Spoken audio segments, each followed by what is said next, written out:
Welcome to Storytime, etc.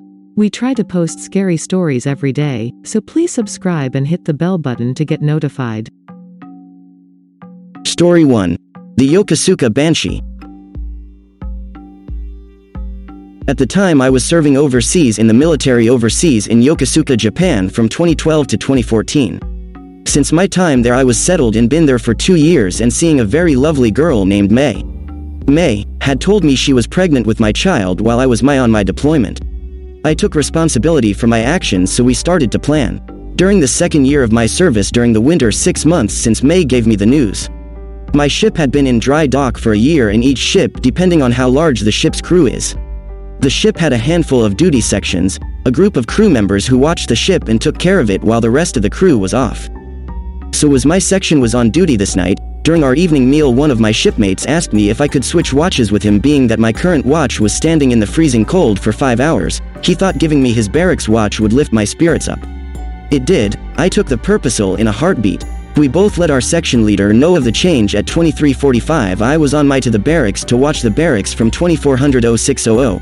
The barracks watch was there for safety and to see that the right people were in their respective rooms. I arrived right on time with 5 minutes to spare. I bought myself and a person I was reliving a coffee, thought it'd help them on the cold walk home.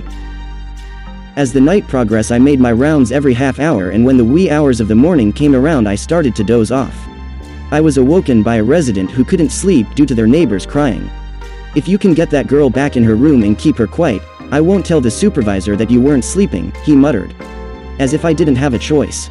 The barracks was 3 floors high, full of people, but at this hour the silence had a certain eeriness to it. Like you could hear your own heart beat. My footsteps echoed like if I was in some sort of catacomb. As I made my way upstairs, I began to hear sobbing. I shook my head in disappointment. This should be fun, I said to myself. I reached the 3rd floor and I made my way down the hallway. The sobbing sounded like it was coming from the laundry room. Maybe the poor girl didn't want to wake her roommates, I thought to myself. As I made my way into the laundry room the sobbing was low, like she tried to hide it. I stepped forward. "Miss? Are you okay?" I whispered. I turned the light on. I saw a young girl sitting on the floor facing the wall, leaning on the washer machine.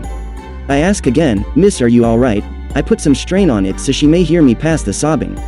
I still waited for a response but still got nothing. It was late, I was tired and getting impatient. I got closer to her. "Hey lady, are you alright? I think you should call it a night," I yelled as I walked closer. Just I did, the girl sprung up quickly. She looked sick, dark eyes, greasy hair. She didn't look happy, like I ruined her crying game. Before I could open my mouth she let out a ear-shattering scream, and it just kept climbing in pitch. I get closer to shut her up, but the noise was too much. I collapsed, and the last thing I was the sickly girl with her menacing face staring straight and screaming at me.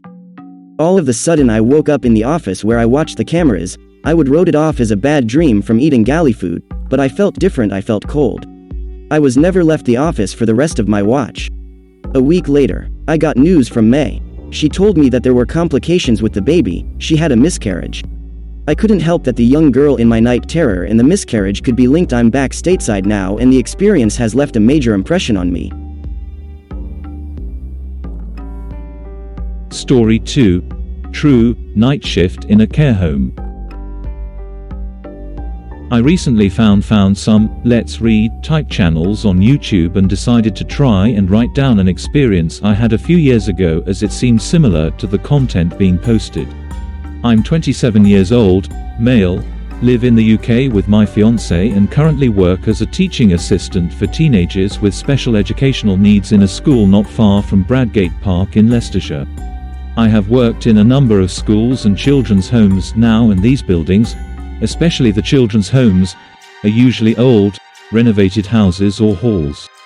This particular story happened in 2013 when I had just started working as a support worker at a care home for teenagers and young adults, 18 to 30 years old, with autism, brain damage and challenging behavior. The house that I worked in was pretty big. There were 2 living rooms, a large kitchen, a games room, a study and 5 bedrooms. There was also a huge garden with a summer house activity room that lead on to acres of fields and woodland. I had been working there for about 3 weeks and primarily worked the waking night shift. This shift ran from 10 p.m. until 8 a.m. and it was my duty to make sure all of the residents were settled for the night and to get the cleaning done before the day's staff came in to take over. I would usually get all of my jobs done for around 1 a.m. and spend the rest of the night listening out for anyone that woke up. I would watch TV, read my university course books, or sometimes just play games on my phone. Once I was finished, the residents usually slept all night. On one particular night, a young man named James, not the actual name for legal reasons, was particularly restless. He was not very big, but he had a lot of strength behind him when he got into one of his bad moods, and the slightest thing could set him off. He once threw a member of staff through a patio door because she had forgotten to put cold water in his tea before he drank it. He could not form full sentences and would communicate with fairly simple words put together in a way that he understood. For example, he would say something like, "James, make breakfast," when he was ready to make breakfast, or "James, go outside," if he wanted to go outside and play. He was generally well behaved and could be quite funny when he wanted to be, but was well known for his temper. At around 11 p.m., James got up and came downstairs to make a drink. I stood in the doorway and watched to make sure he didn't break anything or hurt himself, and he went back upstairs without any real bother. I sat on the top step and kept an eye on his door for maybe 15 minutes or so to make sure he didn't wake any of the other residents. Once he had settled, I went back to my cleaning. The room beneath James' bedroom was a communal living room with board games, a TV, sofas, books and stuff like that. I was in there dusting and mopping the floor when I heard something heavy drop onto the floor in the room above. I knew James was prone to temper tantrums if he got frustrated, so I went upstairs and knocked on his door. As I reached for the key to open it myself, he opened the door and looked at me. He seemed perfectly calm and his eyes looked almost half shut, like he had been asleep. I asked if he was okay and he said yes and put his thumb up. This was something he did when he was in a good mood and not stressed out, so I left him to it and told him to be careful, thinking that he had knocked something over. An hour or so passed and by now I was in the kitchen cleaning the sink. I heard another bang above me, again like something had been dropped. This time I realized that the room above the kitchen was currently empty. The house was set up to house 5 residents, but there were only currently 4 and the room above me was the spare, empty room. I immediately went to check it out, but the room was empty. I stood there for a while and, as far as I could tell, everyone was asleep. Due to the nature of their conditions, behaviors, each resident has an alarm fitted to their door that is activated at night, so if anyone leaves their room, a small receiver box that the night staff carry around makes a noise and a light blinks for a few seconds to indicate which door had been opened, numbered 1 to 5. The alarm had not gone off, so I knew that the noise was not from any of the residents. I got back to my cleaning and didn't hear anything else for the rest of the night. The following night, I got to work just before 10 and as I entered the hallway I could tell that something was wrong. James was at the bottom of the stairs covering his ears and humming loudly, and 3 members of staff were with him. After a few minutes he was escorted to the sitting room and the house manager gave me a rundown of what had been going on. For the last 4 hours, James had been quite agitated and kept repeating the phrase, "Sarah, little girl," when asked what was wrong. This was something we had never experienced with him before, and the general conclusion was that he had seen something on TV or in a movie that stuck in his head and made him repeat this phrase. Once James had settled in bed, the night staff left and the other member of staff that was sleeping in went up to the staff bedroom. I got on with my tasks and, as usual, finished around 1 a.m. Soon after this I went upstairs to do a quick check on all of the residents, but as I got onto the first floor landing I noticed the light had been turned off. There were 2 small corridors leading to the bedrooms on the left and right-hand sides of the staircase. James' room was on the left and the light switch was just outside his room. I turned the corner to flick the switch and there, in the darkness in complete silence, was James.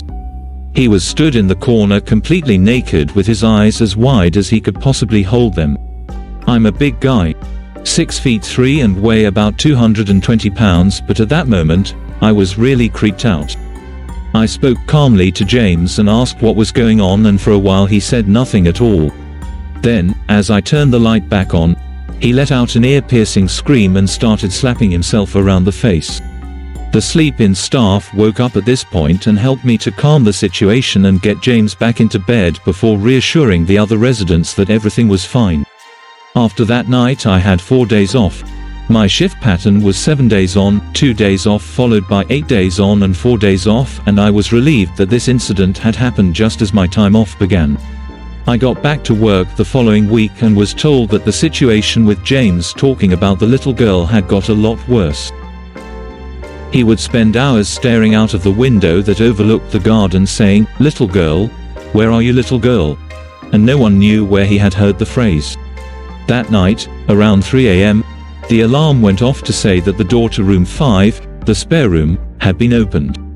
Now, this instantly seemed a bit weird as the door to the spare room is always kept locked because it was being used for storage at the time. I went up to investigate and found James stood in the room in the dark. He didn't seem to notice me entering and was just stood there whispering, "Where are you?" over and over again. I gently touched his shoulder and said something like, "Come on, mate, let's get you back to bed. It's late." James turned around and started heading back to his room, and for a second I was relieved. But then, as I locked the door to the spare room, he screamed out, "Oh no," and started pummeling the door with both fists. As he did this, the alarm went off to indicate that the front door had been opened. The only people with a key to the front door were myself, as the night wake staff, and the house manager. The door has 4 locks on it. 2 that require a key and 2 that require electronic ID cards. It was now 3:25 a.m. and the manager never came in before 8 a.m., so I presumed there must have been some kind of mistake and continued to defuse the situation with James. He finally calmed down and went back into his room, so I went downstairs to check the front door. To my surprise, it was wide open.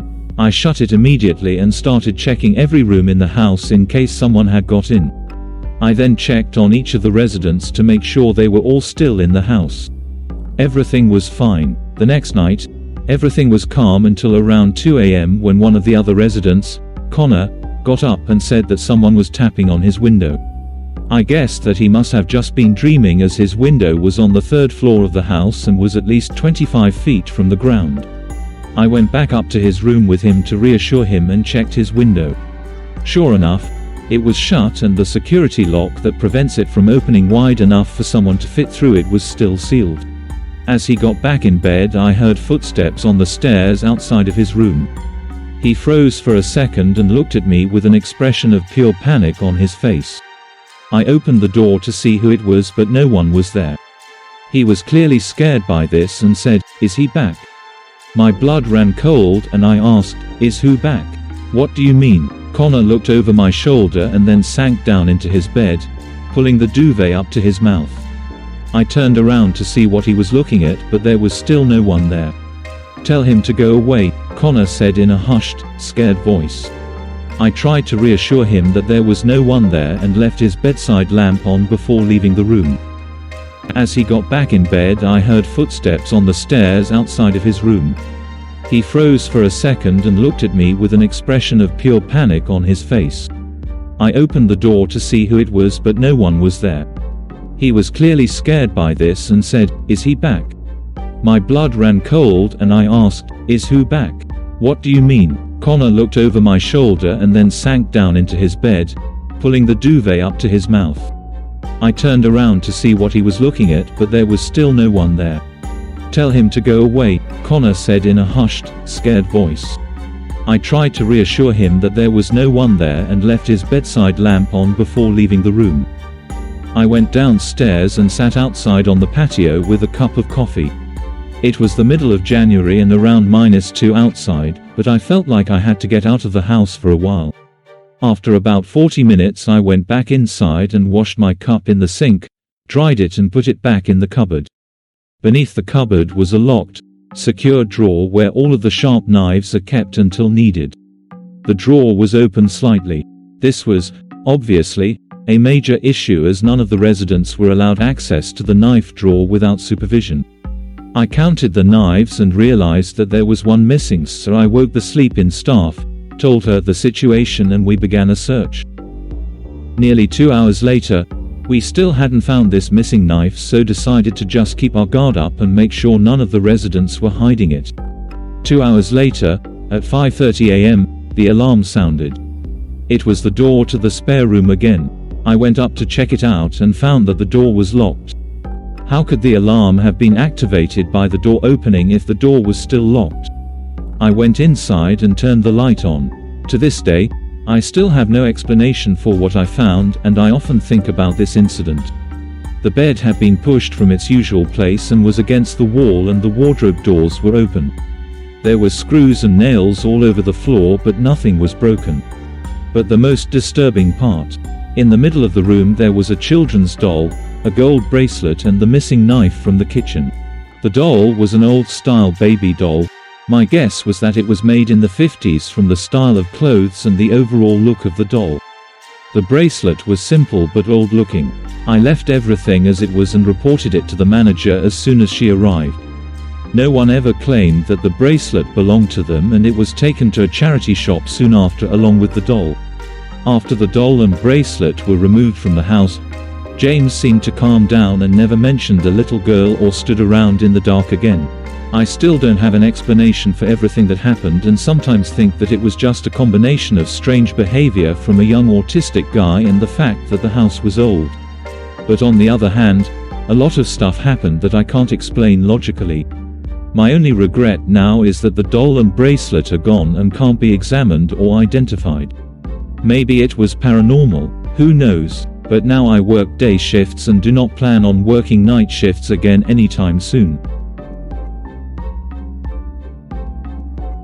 Story 3. True, 3 a.m. experience. This happened when I was 7, and I was sleeping in my parents' room because I didn't have my own room at the time. My dad was working at the casino down in Laughlin, which was about 30 minutes away from my house at the time, in a housing complex where every house looked exactly the same, except with different colored shackles on the top of the houses. It was around 2:32 in the morning when I woke up to go to the bathroom and get a glass of water before going back to sleep. I spent a while in the bathrooms, and since I didn't have a phone at the time, I was playing with my old SpongeBob Knows Your Name doll from around 2001. I was a complete SpongeBob fan, as I had Patrick and Squidward toys in my house's computer room, where all the toys of mine were kept in the closet. I finished going to the bathroom and proceeded to go out to the kitchen where my grandfather was asleep and left the television on. I just left it on, as he tends to keep it on 24/7. It seemed a bit tense in the kitchen, but I just ignored it. I poured myself a glass of water from our old water dispenser from when we lived in Tucson. I went back to my parents' room and I laid back down after drinking my water. Around 10 minutes passed, and I couldn't fall back to sleep. I looked for my mother's iPad, which I usually just watch YouTube videos until I fall asleep. I found the iPad case, opened it, and it was dead. I put it back where I found it, and just laid there. 2 minutes passed, and I suddenly had the urge to sit up. I followed the urge and sat up, stuck staring in the corner where my parents' lamp is. It turned off randomly, and I saw some black figure. It choked me until I could wake up my mother, who was right next to me on the bed. She got up, and I could barely speak. I was completely out of breath. She grabbed me and ran into the living room where my grandfather was sleeping, and told me to sleep out there for the rest of the night. The exact day after that, I was sitting on the couch with my SpongeBob doll and my Woody doll. My Woody doll wouldn't stop going off, so we had to take out the batteries. A few hours after that, the Woody doll went off again, but this time in a much louder manner, to where you could hear it from all the way from the back of my house. It just said, "Reach for the sky." I grabbed it and checked the batteries after it was done saying the phrase. The batteries weren't even in there, so it just makes it even more confusing, not to mention that my SpongeBob doll said, "I'm going to kill you, James," which is my name, but was never programmed into the doll, nor was the phrase. So it just makes it even more creepier. I'm 12 now, and every time I wake up at around 3 a.m., I feel something watching over me. Thanks for watching. Let us know your thoughts in the comments section. And please like and subscribe to help support the channel.